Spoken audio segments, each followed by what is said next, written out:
আইনশৃঙ্খলার অবনতি ঘটালে ছাড় নয়, সম্প্রীতি নষ্টে বাইরে থেকে ষড়যন্ত্র, পার্বত্য চট্টগ্রামের ঘটনা তদন্তে উচ্চ ক্ষমতার কমিটি।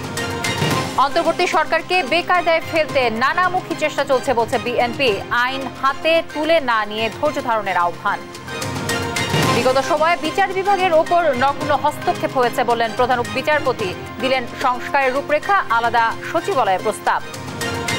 27 সেপ্টেম্বর জাতিসংঘ সাধারণ পরিষদে ভাষণ দেবেন ডক্টর ইউনূস, অংশ নেবেন বেশ কয়েকটি সাইডলাইন বৈঠকে।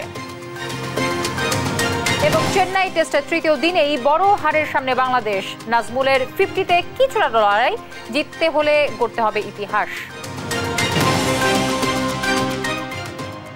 দর্শক, সংবাদপত্রে শুনছিলেন একেএসটিএমটি বার সংবাদ শিরোনামগুলো, সঙ্গে রয়েছে আমি তানজিয়া জুথি। জানাবো বিস্তারিত। পার্বত্য অঞ্চলে যারা অশান্তি সৃষ্টি করতে চায় তাদের কোনো ছাড় নয় বলে হুঁশিয়ার করেছেন স্বরাষ্ট্র উপদেষ্টা লেফটেন্যান্ট জেনারেল অবসরপ্রাপ্ত জাহাঙ্গীর আলম চৌধুরী।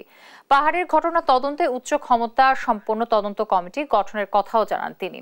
রাঙামাটিতে স্থানীয় রাজনৈতিক নেতা ও গুরুত্বপূর্ণ ব্যক্তিদের সঙ্গে মতবিনিময় শেষে এসব কথা বলেন উপদেষ্টা। আর অস্থিরতার পেছনে বাইরের ষড়যন্ত্র দেখছেন স্থানীয় সরকার উপদেষ্টা হাসান আরিফ। সহকর্মীদের তথ্য ও ছবিতে আপন অপর রিপোর্টে বিস্তারিত। পার্বত্য অঞ্চলে যারা অশান্তি সৃষ্টি করতে চায় তাদের কোনো ছাড় নয় বলে হুঁশিয়ার করেছেন স্বরাষ্ট্র উপদেষ্টা লেফটেন্যান্ট জেনারেল অবসরপ্রাপ্ত জাহাঙ্গীর আলম চৌধুরী। যারা আইন শৃঙ্খলার অবনতি ঘটাতে চায় তাদের সতর্ক করে দেন স্বরাষ্ট্র উপদেষ্টা।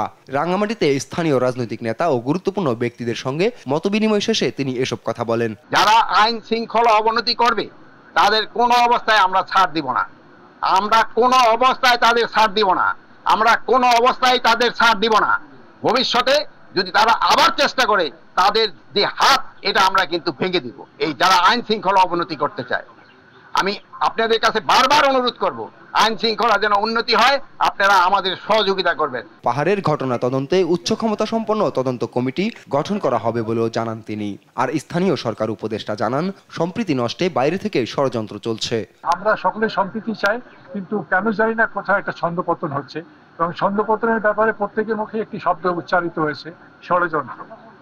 যে বাইরে থেকে একটা যেন ষড়যন্ত্র করা হচ্ছে যে আমাদের এই সম্প্রীতিকে নষ্ট করার জন্য। এই যে ঘটনা ঘটছে, এই জন্য আমরা একটা উচ্চ ক্ষমতা সম্পন্ন একটা তদন্ত কমিটি গঠন করব, এবং এটা আমাদের সহকর্মীদের সাথে আলাপ করার পর এরপর খাগড়াছড়ি যায় সফররত প্রতিনিধি দলটি। সেখানে মতবিনিময় শেষে কথা বলেন স্থানীয় সরকার উপদেষ্টা, জানান বিভিন্ন অপপ্রচার ও গুজব চলছে, তা থেকে সতর্ক থাকতে হবে। ভিন্ন জায়গার ছবি এনে অনেকের জন্য দেখানো হচ্ছে বাংলাদেশে রাঙামাটি এটা ঘটেছে, খাগড়াছড়িতে এটা ঘটেছে। কিছু কিছু আমার কাছে মনে হলো যেন মণিপুরের সেই ছবিগুলো এখানে কিছুটা ফটোশপিং করে দেখানো হয়েছে।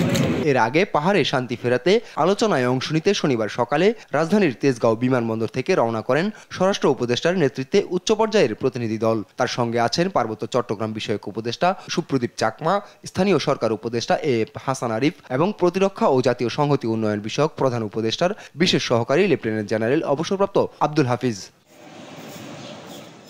এদিকে শনিবার সকাল থেকে পার্বত্য জেলা খাগড়াছড়ি, রাঙামাটি ও বান্দরবানে চলছে সড়ক ও নৌপথ অবরোধ। পাহাড়ি বাঙালি সংঘর্ষের জেরে খাগড়াছড়ি ও রাঙামাটিতে 4 জন নিহত, অগ্নিসংযোগের প্রতিবাদ এবং দোষীদের শাস্তি দাবিতে এই অবরোধ ডাকে বিক্ষুব্ধ যুগ্ম ছাত্র জনতা। সমর্থন দেয় ইউপিডিএফ। ধর্মঘট চলছে রাঙামাটিতেও। সংঘর্ষে বাস, অটোরিকশা ও ট্রাক ভাঙচুর এবং শ্রমিক আহতের প্রতিবাদে অনির্দিষ্টকালের জন্য এই ধর্মঘট। আপন অপু, নিউজ ডেস্ক, দেশ টিভি।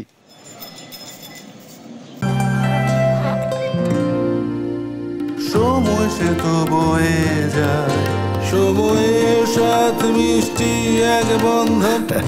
এভাবে সময় পাল্টে যায়, কিন্তু ডিপ্লোমা সে একই সাথে একই মানে যুগ যুগ ধরে রয়ে যায়। New Zealand dairy, excellence in quality. পার্বত্য এলাকায় ইন্টারনেট সংযোগ বন্ধ করা হয়নি জানালেন তথ্য উপদেষ্টা নাহিদ ইসলাম। শনিবার সকালে ফেনীর আন্দারমানিক এলাকায় বন্যার ক্ষয়ক্ষতি পরিদর্শনে গিয়ে এই কথা বলেন তিনি। এ সময় জেলা প্রশাসক শাহিন আক্তার, পুলিশ সুপার হাবিবুর রহমান সহ প্রশাসনের বিভিন্ন পর্যায়ের কর্মকর্তারা উপস্থিত ছিলেন। বন্যা প্রসঙ্গে উপদেষ্টা বলেন, ক্ষয়ক্ষতি এড়াতে স্থায়ী বাঁধ নির্মাণের বিষয়টিও আলোচনায় রয়েছে। এরপর ফুলগাজী উপজেলার জগৎপুরে বন্যায় ক্ষতিগ্রস্ত এলাকা পরিদর্শন করেন তিনি।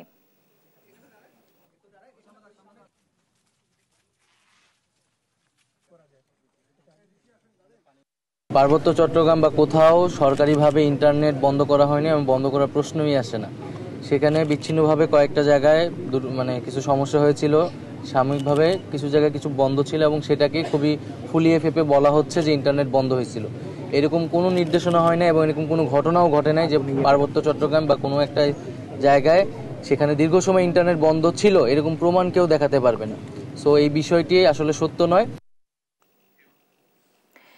বিপ্লবের পর গঠিত অন্তর্বর্তী সরকারকে অস্থিতিশীল করতে বিভিন্নভাবে চেষ্টা চলছে বলে অভিযোগ করেছেন বিএনপি মহাসচিব মির্জা ফখরুল ইসলাম আলমগীর। হত্যাকারীর সহযোগীদের সরকারে রেখে ভালো কাজ করা সম্ভব নয় বলেও দাবি তার। বলেন, অন্তর্বর্তী সরকার দীর্ঘ সময় থাকতে চাইলে তা হবে দেশের জন্য বিপজ্জনক। সাইফুল রিপনের রিপোর্টে বাকিটা থাকছে।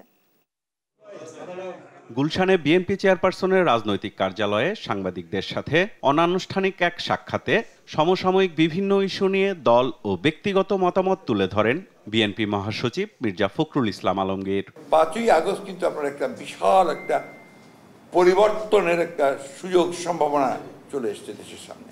সাংবাদিকদের প্রশ্নের জবাবে বলেন, প্রতি বিপ্লবের অংশ হিসেবে আনসার সহ বিভিন্ন শ্রেণী পেশার মানুষের একের পর এক আন্দোলন, মানুষ পিটিয়ে মারা, সাম্প্রদায়িক সহিংসতা, পাহাড়ে সহিংসতা, কোনো বিষয়কে বিচ্ছিন্ন করে দেখার সুযোগ নেই। বিপ্লবের পর থেকেই যা কাণ্ডগুলো শুরু হয়েছে, এই ঘটনাগুলো কিন্তু কোনো বিচ্ছিন্ন ঘটনা নয়, একটার পর একটা দেখবেন নিঃসন্দেহে একটা part of destabilising the ruling government, যেটা যার দায়িত্বে আছে তাদেরকে ডিস্ট করা, বাংলাদেশের পলিটিক্সটাকে ডিস্টেবিলাইজ করা। শিক্ষা প্রতিষ্ঠানগুলোতে ছাত্র রাজনীতি বন্ধের সিদ্ধান্তের সমালোচনা করে বলেন, ছাত্র রাজনীতি সুস্থ না হলে দেশের রাজনীতি সুস্থ হবে না। মাথা ব্যথার জন্য মাথা কেটে ফেলে দিতে হবে, এটা কোনো অ্যান্সার নয়। ট্রাই টু সর্ট আউট, যখন কোথায় সমস্যাটা কী হচ্ছে সেটাকে আমরা সমাধান করার চেষ্টা করি, এটা আমি একমত। রাজনৈতিক দলের লেজুর বৃত্তি করা যাবে না, জোর করে ইম্পোজ করে কি আপনার করা যাবে? তাহলে তো আপনার what is the difference between a martial government and this government? ছাত্র রাজনীতি যদি সুস্থ না হয়, দেশের রাজনীতি সুস্থ হবে না। আর ছাত্র রাজনীতিতে যদি নেতৃত্ব তৈরি না হয়, তাহলে জাতীয় নেতৃত্ব তৈরি হবে না। রাষ্ট্রের সংস্কারে জনগণের সম্পৃক্ততা না থাকলে তা টেকসই হবে না বলেন বিএনপি মহাসচিব। ওনাদের প্রস্তাব যে আগে ওরা সংস্কার তৈরি করবে, হ্যাঁ, প্রস্তাব নিয়ে তারপর তারা পলিটিক্যাল পার্টিগুলোর সঙ্গে কথা বলবে, তারপরে আবার করবে। That will take a long time. এটা একটা আছে। দুটো হচ্ছে যে আপনি প্রথমেই কিন্তু জনগণ থেকে বিচ্ছিন্ন হচ্ছেন। পিপলস পার্টিসিপেশন সেটা যদি না থাকে, কোনো সংস্কারই আপনার সাস্টেইনেবল হবে না। হত্যাকারীদের সঙ্গে যারা সহযোগিতা করেছে তাদেরকে গভর্নমেন্টে রেখে দিবেন, আপনি ভালো জিনিস করবেন কোথেকে? কথা বলেন সংবিধান সংশোধন নিয়েও। নির্বাচনের জন্য যেটুকু সংস্কার করা দরকার, নির্বাচন কমিশন, প্রশাসন, সেগুলোর সংস্কারগুলো দ্রুত করে নির্বাচনটা করে সেখানে আপনি সব কিছু করতে পারেন। পার্লামেন্টে আপনি আপনার প্রয়োজনীয় সমস্ত পরিবর্তনটা আনতে পারেন। সাংবাদিকদের প্রশ্নের জবাবে অন্তর্বর্তী সরকার দীর্ঘ সময় ক্ষমতা ধরে রাখতে চাইলে তা দেশ ও জাতির জন্য মঙ্গলজনক হবে না বলেও মন্তব্য করেন বিএনপি মহাসচিব। এটা কখনোই আপনার কাজে দেবে না, এবং যেমন অতীতেরটাও দেয়নি, এবারও দিবে না। And that will be dangerous for the country, for the nation. ওটা আরেকটা আপনার সমস্যা তৈরি হবে। সাইফুল রিপন, দেশ টিভি, ঢাকা। দেশের মানুষের অধিকার পুনঃপ্রতিষ্ঠা করতে আইন হাতে তুলে না নিয়ে ধৈর্য ধারণের আহ্বান জানিয়েছেন বিএনপির ভারপ্রাপ্ত চেয়ারম্যান তারেক রহমান। গণতান্ত্রিক আন্দোলনে শহীদদের স্মরণে সিরাজগঞ্জের বেলকুচি, চৌহালি ও এনায়েতপুর বিএনপির স্মরণ সভায় ভার্চুয়ালি যুক্ত হয়ে এসব কথা বলেন তিনি। বলেন, ভবিষ্যতে সরকারে এলে স্থানীয়ভাবে সম্ভাবনাময় খাতগুলোর উন্নয়নের মধ্য দিয়ে কর্মসংস্থান বাড়ানোর পাশাপাশি আন্তর্জাতিক বাজারের দিকেও মনোযোগ দেবে বিএনপি। ভোটের অধিকার পুনঃপ্রতিষ্ঠা করতে পারলেই আন্দোলনে শহীদদের আত্মত্যাগ সফল হবে বলে মনে করেন তারেক রহমান।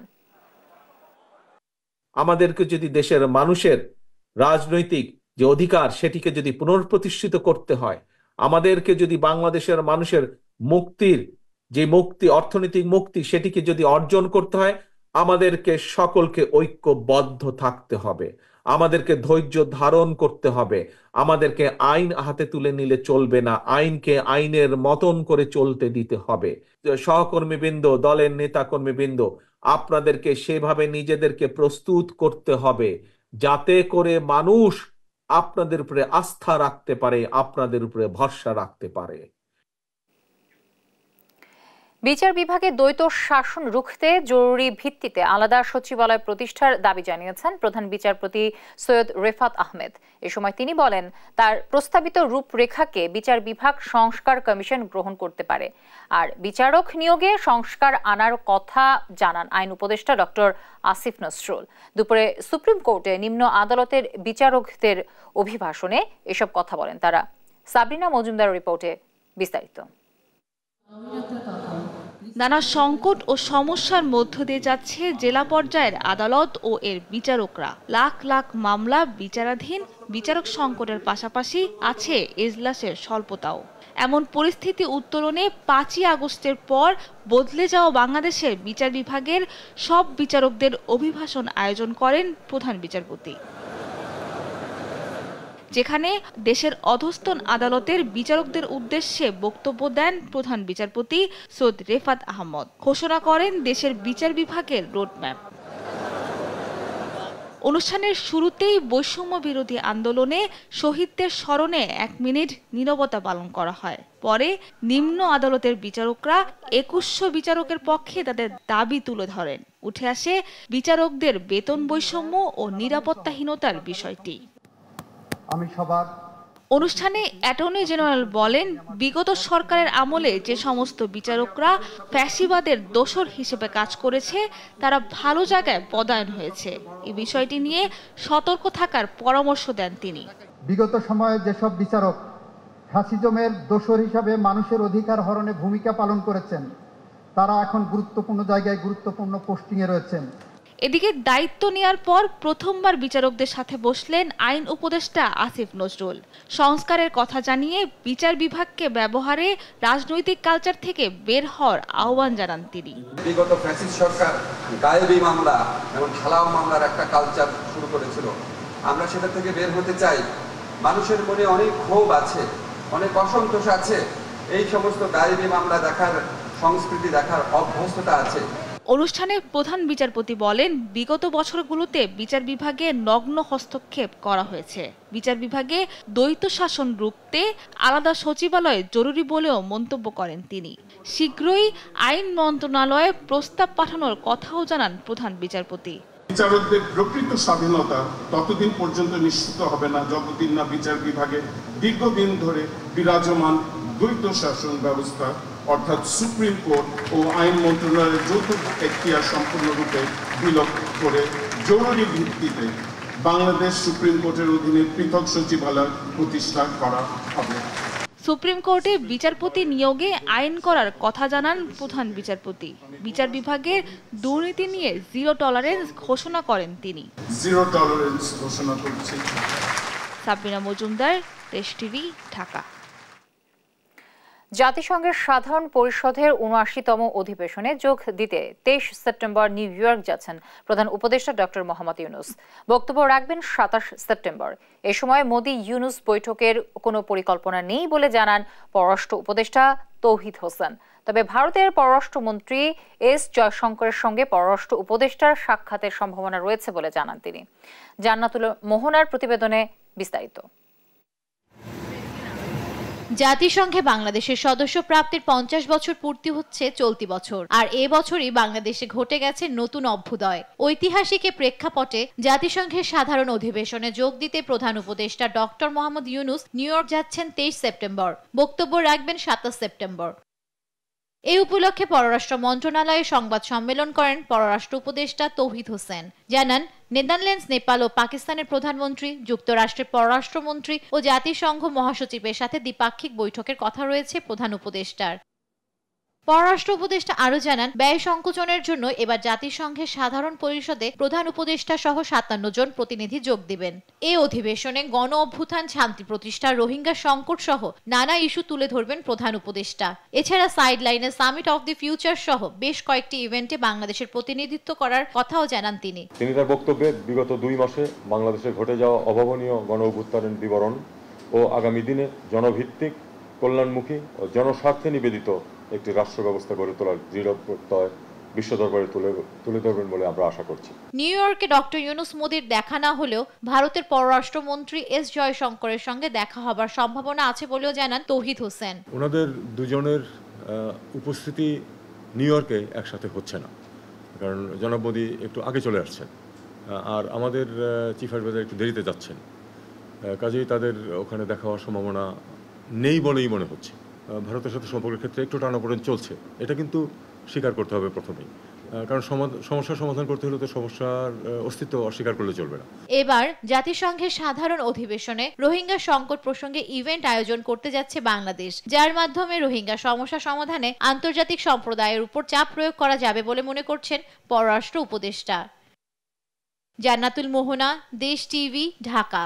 রাজনৈতিক দলগুলো জনগণের অভিপ্রায় বুঝতে না পারলে তরুণরা নতুন দল গঠন করতে পারে। গণ অভ্যুত্থানে আওয়ামী লীগ সরকারের পতন ফ্যাসিস্ট শক্তির বিরুদ্ধে জনগণের বিজয়। ছাত্র বিপ্লবে শিক্ষা ব্যবস্থা ও রাষ্ট্র সংস্কারে করণীয় বিষয়ে ইকোনমিক রিপোর্টার্স ফোরাম মিলনায়তনে এক আলোচনায় এসব কথা বলেন রাষ্ট্রচিন্তক ও কবি ফরহাদ মজহার। বলেন, দেশে বর্তমানে সংবিধান সংস্কার নয়, প্রয়োজন নতুন গঠনতন্ত্র। গণ অভ্যুত্থানে গণমানুষ হয়ে জামায়াতে ইসলামী, বিএনপি সহ সব দলের মানুষ প্রাণ দিয়েছে বলেও মন্তব্য করেন তিনি। রাষ্ট্রে চলমান সংকট রাজনৈতিক, তাই রাজনৈতিকভাবেই এর সমাধান খোঁজার তাগিদ দেন তিনি। সমাজের যে মূল যে বিষয়গুলো, রাজনৈতিক বিষয়গুলো সমাজে এসে গেছে, সমাজের চেতনায় রাজনৈতিক তর্ক বিতর্কে এসে গেছে, এটাকে আমরা জোর করে কিন্তু আমরা পিছিয়ে ফেলতে দিতে পারি না। এই তরুণদের অভিপ্রায়টা, তাদের মধ্য দিয়ে জনগণের যে ইচ্ছাটা প্রকাশিত হয়েছে, যদি তারা এটাকে ধারণ করতে পারে তাহলে তো নতুন দরকার কোনো প্রয়োজন পড়ে না। যদি ধারণ করতে না পারে তাহলে তরুণদের একটা নতুন দল অবশ্যই আসবে।